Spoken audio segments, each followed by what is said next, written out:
ছাদ বাগানে সবাইকে স্বাগতম। তো বন্ধুরা, আজকে আমরা দেখব যে স্পাইডার প্ল্যান্টের চারা প্রতিস্থাপন করব কিভাবে। দেখুন, চারা প্রতিস্থাপন বলতে যে এই যে গাছের যে চারাগুলো বের হয়, এখানে দেখুন একটি স্পাইডার প্ল্যান্ট বসানো রয়েছে আর এর থেকে যে চারাগুলো বের হয়েছে, তো এই চারা আমরা কিভাবে প্রতিস্থাপন করব। কারণ অনেকেই বলেন যে দিদি এই গাছ করতে পারি না, এই চারা যদি আলাদা করে বসাই তাহলে পচে যায়। তো সেটা নিয়েই আজকের এই ভিডিও করছি, তো ভিডিওটি সম্পূর্ণ দেখতে থাকুন। দেখুন, এখানে আমি একটি কেটে বসিয়েছিলাম কয়েকদিন আগে, তো সুন্দরভাবে হয়ে গেছে। এই দেখুন, সুন্দর কিন্তু হয়ে গেছে। তো এই চারাগুলোকে কিভাবে আমরা কেটে বসাতে পারি। এবার এই যে দেখুন, এখানে যে চারা, এর চারার সাথে সাথে কিন্তু এগুলো সব শিকড় বের হয়ে গেছে। তো আমরা কি করব, এখান থেকে কেটে তারপরে এইভাবে চারাটাকে বসাতে পারি। তো এই যে কেটে নিলাম, কাটার পরে দেখুন এখানে কিন্তু অনেকগুলো চারা রয়েছে। তো একসাথে একটা ঝাঁকের মতো কিন্তু হয়ে যাবে, কারণ এখানে না হলেও 5-6টা মতো চারা রয়েছে। এটা যদি ধরেই আমরা বসিয়ে দিই তাহলে কি হবে, একটা সময়তে একটা ঝাঁক মতো তৈরি হয়ে যাবে। এখানে দেখুন, আমি এই মাসখানেকের একটু বেশি হবে বসিয়েছিলাম। এই দেখুন, একসাথে বসিয়ে দিয়েছিলাম এইভাবে, আর এরকম কিন্তু একটি ঝাঁকের মতো তৈরি হয়েছে। আবার যদি মনে করি যে আমরা এগুলোকে আলাদা আলাদা করে তুলে বসাবো, তাহলেও তাও করতে পারি। টব থেকে বের করতে হবে, করে এইগুলোকে আলাদা করে তারপরে বসাতে হবে। আমি বেশ কিছু বসিয়ে রেখেছি, সেটাও দেখাবো। আর এখন যে এই যে চারাটা রয়েছে, এর থেকে কিন্তু আমরা আলাদা করব না। এর থেকে আলাদা করলে কি হবে, এই চারাগুলো হয়তো হবে না, নষ্ট হয়ে যেতে পারে। তাই এইটাকে এখন একসাথেই ধরে বসিয়ে দেবো। দেখুন, একটা একটা করে যে আমি তারপরে যে চারা আলাদা করে বসিয়েছি, দেখুন এখানে একটি মাত্র, এই যে একটিই রয়েছে। তো এর থেকে কিন্তু এই যে এত সুন্দর এর স্টিক বের হয়ে এরকম আগায় আগায় সব চারা থাকে। আর এদিকে দেখলে বুঝতে পারবেন, একটা ওইখানে দিয়েছি আর এখানে দেখুন এই যে 4টি এইখানে দিয়েছি, মানে 5-6টা থাকে বলেছি। তো এখানে রয়েছে 4টি, দেখুন সব আলাদা আলাদা করে বসিয়েছি এগুলো। তো এইভাবেও কিন্তু আমরা আলাদা আলাদা করেও বসাতে পারি।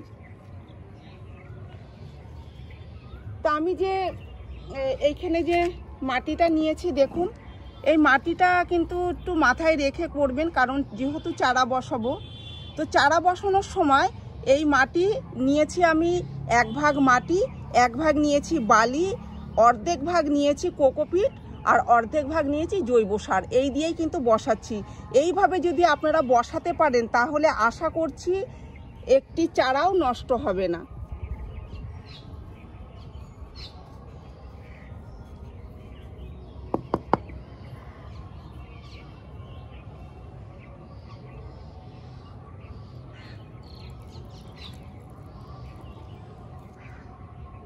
জল দিয়ে দিয়েছি, এবার এরকম জায়গায় রেখে দেবো যেখানে সকালের এই 30 মিনিট কি 25-30 মিনিটের রোদ্দুর আসে, সেরকম জায়গায় রেখে দেবো। আর বেশি রোদ্দুরে রাখবো না, বেশি রোদ্দুরে রাখলে কিন্তু নষ্ট হবে। জল তখনই দেবো যখন দেখবো জলের প্রয়োজন আছে।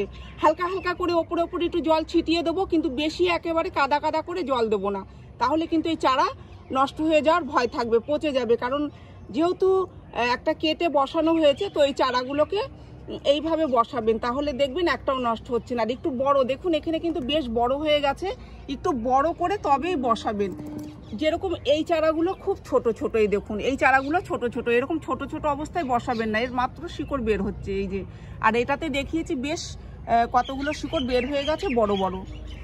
এই দেখুন, এতেও কিন্তু শিকড় বের হয়নি। এই শিকড় বের না হওয়া পর্যন্ত কিন্তু আপনারা কাটবেন না।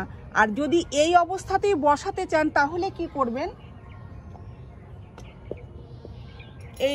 এইভাবে টবের মধ্যে ওই রকমই মাটির মিশ্রণ তৈরি করবেন, করে তারপরে এই রকম করে বসিয়ে দেবেন। দিয়ে ধরুন এইটা তো এরকম ছেড়ে দিলে উঠে আসবে, এই জায়গাটায় কিছু দিয়ে চাপা দিয়ে দেবেন, এরকম একটা ইটের টুকরো দিয়ে এখানে চাপা দিয়ে দেবেন, দিয়ে এতে জল দেবেন। এবার এই টবেও জল দেবেন, এই টবেও জল দেবেন, দেখবেন কিছুদিনের মধ্যে এই চারাটা বড় হয়ে গেছে। তখন কি করবেন, এটাকে এখান থেকে কেটে দেবেন। যারা নতুন করছেন তারা যদি এইভাবে করতে পারেন তাহলে চারা নষ্ট হবে না। তো আমি এখন এটা এইভাবে করছি না, আর একটি দেখুন আমি কিসে বসিয়ে রেখেছি, এই দেখুন, দেখে বুঝতেই পারছেন। হ্যাঁ, জল নিকাশের ব্যবস্থা কিন্তু আছে। আমার কাছে তখন টব ছিল না, আমি এরকমভাবেই চারা করেছি, বসিয়ে দিয়েছি। আর এই একটি দেখুন রয়েছে, গাছটা একটু নষ্ট হয়ে গেছে, কারণ আমার যে বিড়াল আছে সেই বিড়ালের যে ছোট ছোট বাচ্চা ওরা খেলা করে, তো সেই খেলতে গিয়েই এরকম হয়ে যায় মাঝে সাঝে কিছু গাছ, কিছু করার নেই। এই দেখুন, এটার যেরকম শিকড় বেরই হয়নি, ঠিক আছে, তাহলে আমরা এইভাবেই বসাবো। তাও আমি এটাতে বসিয়ে দিচ্ছি।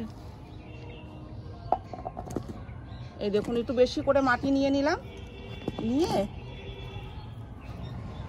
এই দেখুন একটি ইটের টুকরো নিয়ে এসেছি, তো এটাই আমি এইভাবে এরকমভাবে দিয়ে দেবো। দিলে কি হবে, একদম বসে থাকবে, একটুকু নড়াচড়া করবে না। এরপরে এতে জল দিয়ে দেবো। এবার কিছুদিনের মধ্যেই এর শিকড় বের করে এই মাটির সঙ্গে ধরে নেবে, তখন আর কোনো রকম নষ্ট হয়ে যাওয়ার ভয়টা থাকবে না। তো আপনারা এইভাবে চারা প্রতিস্থাপন করুন, দেখবেন খুব সুন্দর হচ্ছে এই গাছ। আর কত সুন্দর হয়ে রয়েছে দেখুন, এইদিকেও রয়েছে, কিন্তু আমার এই যে টবে এই যে হয়ে রয়েছে, তো আমি এখান থেকে একটি বসিয়ে দিয়েছি। আর এদিকেও দেখুন, এই যে সুন্দর কিন্তু গ্রো করছে। তো স্পাইডার প্ল্যান্ট অনেকেই বলেছেন যে দিদি হয় না, 3বার 4বার এনে বসিয়েছি। তো এইভাবে আপনারা করুন, মাটি তৈরি করে বসান, দেখবেন খুব সুন্দর গাছ হচ্ছে। তো ভিডিওটি আমি এখানেই শেষ করছি। যদি ভিডিও ভালো লেগে থাকে তাহলে একটি লাইক করবেন, কমেন্ট করে জানাবেন, আর চ্যানেলটিকে সাবস্ক্রাইব করবেন। আপনারা গাছ লাগান, ভালো থাকুন, সুস্থ থাকুন। দেখা হবে পরের ভিডিওতে।